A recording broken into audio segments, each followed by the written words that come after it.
तीन मातब्बर नेत्यांनी शिवसेनेला सोडचिठ्ठी दिलेली आहे आणि शिंदे गटामध्ये ते प्रवेश करतायत आज.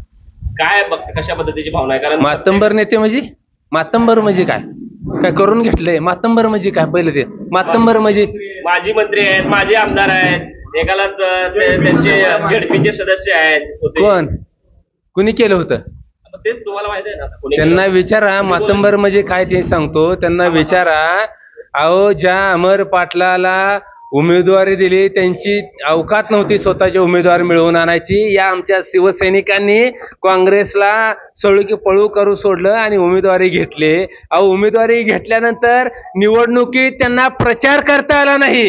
अहो, प्रचार यंत्रणा लावायला त्यांच्याकडे पैसे नव्हते. त्यांनी प्रचार यंत्रणा लावली नाही ती, म्हणून एवढ्या जोरात आपटले पडले ते. आणि कसले मातंबर म्हणताय? कुणाला मातंबर म्हणताय? अहो, आमचा एक शिवसैनिक त्यांना भारी आहे, आमचा शाखा प्रमुख त्यांना भारी आहे. मातंबर काय असतोय? येऊ द्या, घोडान मैदान जवळ आहे. आता त्यांना अमर पाटलाला आमदारकीच तिकीट सोडा, त्यांना जिल्हा परिषदेला पंचायत समितीला जर कुठं तिकीट दिलं त्या गद्दाराने, तर त्यांच्या विरोधात आमचा एक फटका शिवसैनिक उभा करून धावतो आणि ती शिवसैनिक अमर पाटलाला मातीत गाडल्याशिवाय राहणार नाही. एक माजी मंत्री, माजी आमदार त्या ठिकाणी गेलेले आहेत. माजी आमदाराचे सुपुत्र गेलेले आहेत. कुठे गेलेले ते? शिंदे सेनेमध्ये पळून. गेलेले आहेत. शिंदे सेनेमध्ये गेलेले आहेत. कशा गद्दार पद्धतीने- सेनेमध्ये म्हणावं. कुठली शिंदे सेना आणि तिंदे सेना? काय बघायचं नाही त्यांच्याकडे? बघायला काय नाहीच त्यांच्याकडे. काय बघू? जी गेले ते त्यांच्याकडे बघायसारखं काय नाहीच. त्यांचं भविष्य तिथं, ज्या दिवशी त्यांनी जायचा निर्णय घेतला गेले त्या दिवशी त्यांचं भविष्य संपले. मुळामध्ये गद्दार एकनाथ शिंदेचंच भविष्य शिल्लक राहिलं नाही.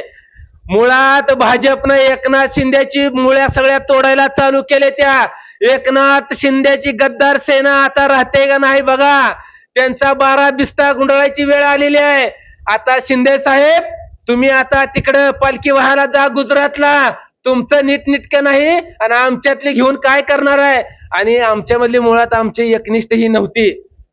एकनिष्ठ शिवसैनिक कुठं जात नाही ते. पण ते जे एकनिष्ठ होते त्यांच्यासाठी गळा पाठवत तर तुम्ही विधानसभेला प्रचार केला. केलं. आम्हाला वाटलं त्यावेळेस कळलं नाही तुम्हाला? आम्हाला वाटलं की ही असेल बऱ्यातलं जरा, पण आम्हाला नंतर कळलं की हे चालता चालता गळा कापला. पण शिवसैनिकाला काय फरक पडत नाही. असे किती आले आणि किती गेले. अरे, शिवसेना आमचे फळं देणारे झाड आहे. असे जर त्या ह्याला 5 वर्षाला अजून निर्माण करते ते. त्याच्यामुळे शेतकऱ्यानं, कामगारानं शेत सोडलं म्हणून काय झालं? मालकाला करणं भाग आहे ना.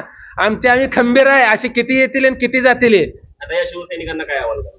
आता शिवसैनिकाला आव्हान करत नाही, शिवसैनिकांनीच आव्हान केलंय. या गद्दारांचं नामोनिशाण सोलापूर जिल्ह्यातून मिटवून टाकायचं. आणि आज तुमच्या माध्यमातून सांगतोय, शिवसेना उद्धव बाळासाहेब ठाकरे साहेबांसोबतच शिवसेना आहे. ती जरा हे आंध्र मगाचं कागदांते तुम्हाला तुमच्या माध्यमातून सांगतोय, गद्दार सेनेला तुम्ही ज्यांना तुमच्या पक्षात घेतलंय ना, ओ एकनाथराव शिंदे, तुम्ही ज्या गद्दारांना तुमच्या पक्षात घेतले त्यांची अवकात तुम्हाला सांगतो. ज्या अमर पाटलाला तुम्ही घेतलंय ना, त्या अमर पाटला बरोबर फक्त 3 लोक आली ती. 1, 2 आणि 3 स्वतः एक अमर पाटील 4. त्या अमर पाटलाच्या मतदारसंघात 57 शाखा आहेत. 57 शाखा प्रमुख मधला 1 शाखा प्रमुख फक्त अमर पाटला सोबत आहे. ही तुमची लायकी आहे. ही तुमची लायकी आहे. म्हणून सांगतो, शिवसेना उद्धव बाळासाहेब ठाकरे सगळे शाखा प्रमुख साहेबांसोबत आहेत. सगळे शिवसैनिक महिला आघाडी उद्धव साहेबांसोबत आहेत. आता शिवसैनिक पेटून कामाला लागलेला आहे. आता शिंदे सेनेचं आणि गद्दारांचं नामोनिशाण मिटल्याशिवाय आम्ही स्वस्थ बसणार नाही.